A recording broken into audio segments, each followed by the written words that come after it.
minuscule et pourtant essentielle, que se passerait-il si les insectes venaient à disparaître? On peut supposer que des écosystèmes entiers s'effondreraient. Salut les petits poissons d'argent.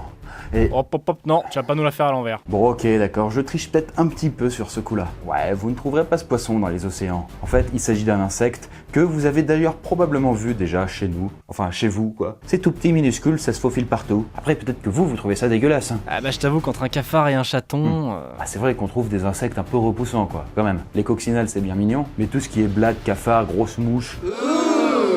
Et le redouté moustique, généralement on n'en veut pas, ça dégage. Mais a-t-on raison parfois de souhaiter l'éradication totale de nos amis à six pattes? Les insectes sont nos amis, il faut les aimer aussi.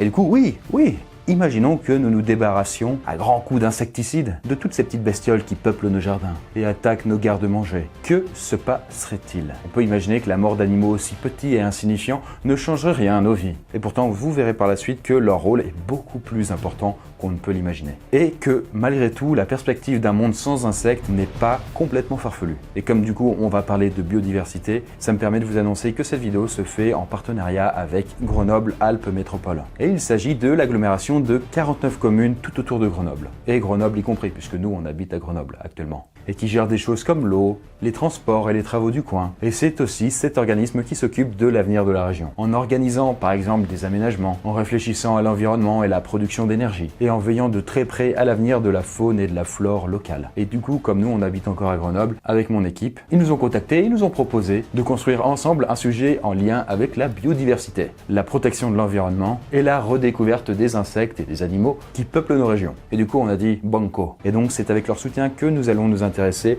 à un monde bien plus petit que le nôtre, mais où se jouent tout de même de grandes choses pour notre planète. Nous allons imaginer un univers sans bourdonnement et sans piqûres, mais où le fragile équilibre de la nature se retrouverait menacé, et ceci en 360 secondes.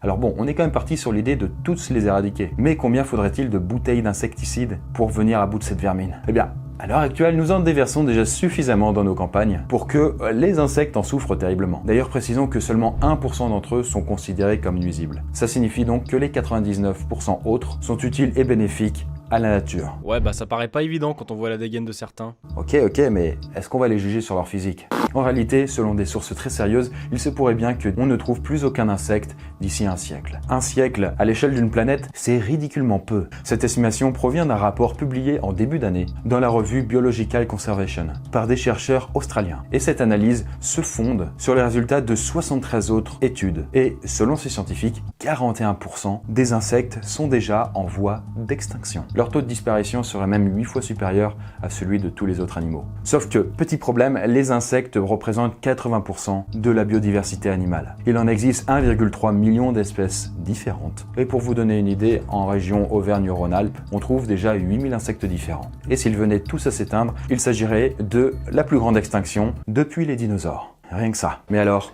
qu'est-ce qui causerait cette extinction ?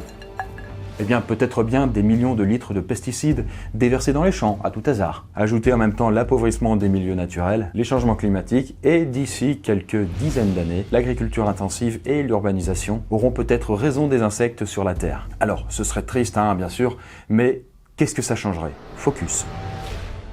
Déjà, attendez-vous à avoir moins d'animaux dans les forêts. Les insectes sont la base de l'alimentation de beaucoup d'espèces. Les premiers à en souffrir, ce seraient les amphibiens, les chauves-souris, certains poissons et surtout, les oiseaux. Plus de la moitié des oiseaux sont insectivores. Donc oui, sans insectes, on verrait beaucoup moins de volatiles dans les airs. À l'heure où je vous parle, les publications du CNRS ont montré un lien troublant entre l'extinction des insectes et la disparition de certains animaux, notamment des oiseaux. Si une source de nourriture disparaît complètement, les prédateurs de ces proies disparaissent eux aussi, tout comme les prédateurs de ces prédateurs, etc. Et cela fait un effet domino. Et donc à terme, ça peut toucher l'intégralité de la chaîne alimentaire, avec au départ une petite bête insignifiante. Attends, j'ai trouvé un insecte qui s'appelle la leucorrhine à gros thorax. En fait, c'est une libellule qui a des gros pecs, quoi. Tu sais, quand on cherche la petite bête, on trouve.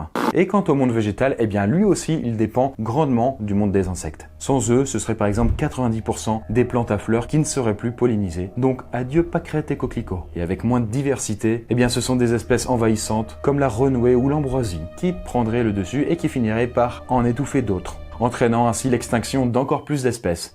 Et d'autre part, sans insectes, évidemment, plus d'abeilles et donc plus de pollinisation. Bon après, on ne s'attardera pas sur ce sujet puisqu'il a déjà été traité dans une autre vidéo. Et c'était exclusivement sur les abeilles. Mais bon, pour en résumer la teneur, sans abeilles, eh bien, ce serait une grosse crise alimentaire mondiale qui nous menacerait. Et dans la foulée aussi écologique. Donc il y aurait probablement des famines un peu partout dans le monde. En tout cas, si on devait trouver un avantage dans tout ce chaos environnemental et ambiant, eh bien ce serait par exemple l'éradication de maladies, comme le paludisme, transmis par les moustiques et qui tue 1 demi-million d'êtres humains chaque année. Rien que ça. Mais malgré tout, une autre espèce animale dépend elle aussi des insectes, c'est l'humain. Et oui, puisqu'on est quand même près de 2 milliards à croquer régulièrement dans une chenille pour s'alimenter.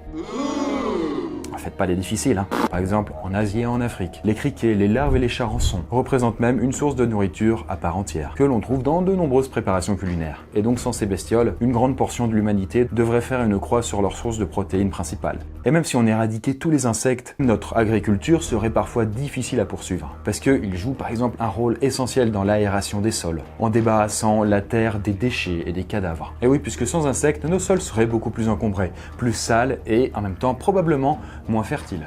Et pour l'anecdote, oui bonjour, je suis le remplaçant. Oui, pour l'anecdote, l'Australie a dû importer des bousiers de France dans ses prairies à bovins, qui se nourrissent bien du coup des bouses des vaches, hein, comme leur nom l'indique si bien, et ce pour éviter l'accumulation d'excréments et donc l'invasion des mouches. Donc en gros, les insectes, ce sont parfois les éboueurs de la terre. Oh attends, j'en ai un génial là. Le nécrophore des sépultures. Tu trouves pas que ça fait un peu nom de groupe de métal? Arrête de m'interrompre, putain! Pour le dire autrement, sans insectes, et bien du coup, on serait obligé de compenser leur absence en engageant plus d'humains, par exemple dans les champs, dans les travaux pénibles, dans le fait de polliniser nous-mêmes les fleurs par exemple, en faisant appel à la technologie, à des robots, etc. Mais tous les pays ne seraient pas aptes à arriver à cela. Et donc on pourrait imaginer des famines et des crises terribles qui toucheraient les 4 coins du monde. Évidemment, dans la foulée, un monde sans insectes nous empêcherait de produire certaines choses, comme par exemple de la soie, qui provient d'une espèce de chenille, ou par exemple même le miel qui provient des abeilles. Et sans les abeilles, comme on l'avait vu dans le 360 en question, eh bien énormément de fruits et de légumes ne pousseraient plus sans la pollinisation. Nous serions donc obligés de tout cultiver à la main. Et les tomates, les oignons et les poireaux deviendraient de plus en plus rares. Une large partie de nos aliments disparaîtrait des rayons des supermarchés. En fait, c'est simple, les insectes, dont les abeilles font partie, font pousser 90% des trucs qu'on bouffe. Alors, est-ce que le monde qui nous attend d'ici un siècle sera sans insectes, sans oiseaux et sans fleurs? Eh bien, selon certains scientifiques, c'est le chemin que prend la planète, si elle continue à être traitée de la sorte par les humains. Le Muséum d'histoire naturelle de Paris a par exemple déclaré que la population de papillons avait diminué de moitié en l'espace de 20 ans. Mais si nous changeons nos moyens de production, par exemple que... Oui, merci. Par exemple, que nous développions une agriculture plus respectueuse des écosystèmes, sans tout arracher, sans tout éradiquer, quoi. Et que nous réussissons à préserver l'habitat de ces minuscules animaux. Peut-être nous feront-ils l'honneur de continuer à nettoyer nos sols et à permettre à nos plantes de pousser. Alors, la prochaine fois que vous vous faites embêter par des guêpes, ou que des mouches s'attaquent à vos repas, dites-vous bien que chaque espèce, aussi petite et insignifiante qu'elle soit, joue un rôle bien plus important que le nôtre dans la préservation de la vie. Et bien voilà, Poscaï, j'espère que ce nouveau 360 vous aura permis d'en savoir plus sur le monde des insectes. Attends, Chris, j'en avais encore plein des noms d'insectes bizarres. Genre le sphinx à tête de mort. Lui aussi, on dirait le nom d'un groupe bizarre. Oui. Où il y a aussi le Sympétrum déprimé. Genre c'est un insecte qui est pas bien, tu vois. Cela dit, je précise quand même que toutes les espèces que cette charmante voix vous aura dit durant la vidéo, eh bien ce sont des espèces qui existent vraiment et que vous pouvez trouver en France. Notamment dans la région Auvergne-Rhône-Alpes, hein, quand même. Et donc du coup, si leur nom vous a amusé, peut-être que vous pouvez la jouer un peu à la Pokémon et essayer de les retrouver tout autour de chez vous. En attendant, je vous ai mis en description le site de Grenoble-Alpes Métropole, si vous habitez vous aussi dans le coin et que vous souhaitez vous renseigner sur les actions possibles dans la région. Pour ma part, je vous donne rendez-vous dans une prochaine vidéo. À une prochaine, la Poscaï.